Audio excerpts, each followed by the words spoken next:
So yan guys, meron kami dito gagawin na Honda Supremo mga boss. Ayan o.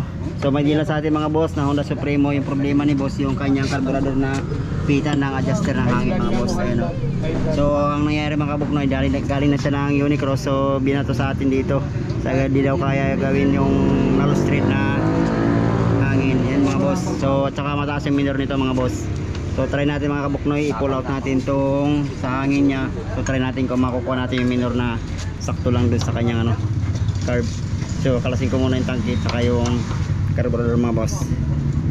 So bagong gawa na rin pala daw sabi ni boss. So problema lang high blood. High blood ba kaya? High blood, sabi yung Unicross hindi daw nila kaya gawin. Ayun, sabi daw ng Unicross mga boss high blood daw, hindi daw kaya gawin. So try natin. Try natin gawin kung mawawala yung high blood.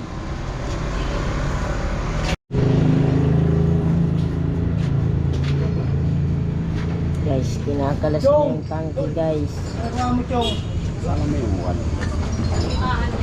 Okay, isang limahan, tapos dalawang tagduan. Single lang. Saka ito dito, no street. Pilit. So mga boss, tatanggal na natin yung tangke. So ang problema pa ni boss dito sa kanya Supremo, itong tagas na to. So bali lustrade na pala ito mga kabuknoy sa may cam holder nya. So ang gagawin natin, i-repair natin yan mga boss. Ayan, so kalasin na natin yung cam holder para ma-repair. Saka tanggalin natin yung carburetor, saka itong air cleaner check natin sa sobrang dumi. Kaya guys, ang problema lang pala nitong pangibabaw mga boss, itong yung packing o-ring gasket. So itong papalitan natin. So goods, di na tayo mag-repair dito mga kabuknoy sa banda ibabaw kasi bagong repair din to. So ang gagawin natin dito sa kanyang carburetor, to problema ni boss. Ayan.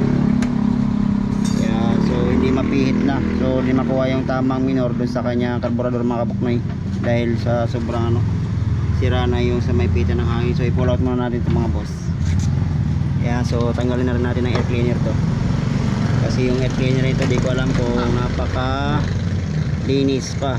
So ang gagawin natin, tanggalin natin para malinis. Siya guys, ito na yung carburetor ni boss. Ayan o. So yung problema lang ni boss dito sa kanya carburetor tayo. Bali sinubukan na rin tanggalin. So ang nangyari punggal lang.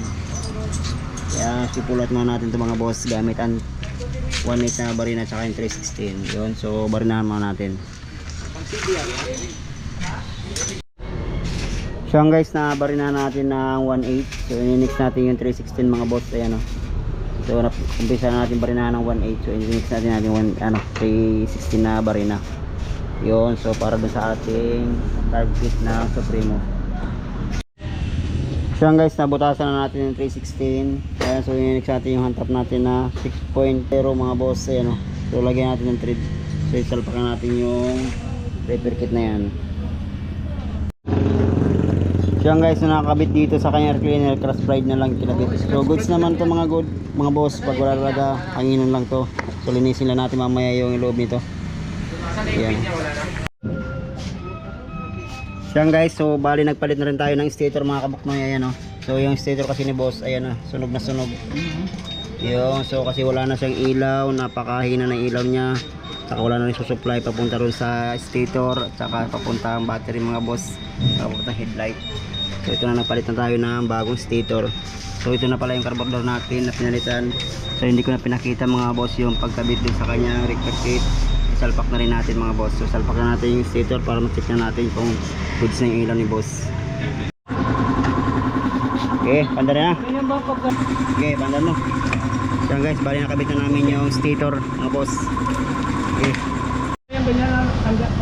Ito lang, babaan mo lang pag baba. Yan, pag tumaas, halimbawa tumaas. Diyan mo lang, malambot na yan eh. So yan guys, ito na yung Supremo ni boss. Yan, nalagyan na namin ng battery. Meron kami pinagpalitan. So stator bago na rin mga boss. Ito na yung under niya. Hindi na high blood. Hindi na high blood yung motor ni boss na Supremo. Yan. So goods na. Pati na yung carburetor, natanggal na rin natin yung stock up. So bago na rin packing gasket mga boss. Ayan o. Hindi na high blood.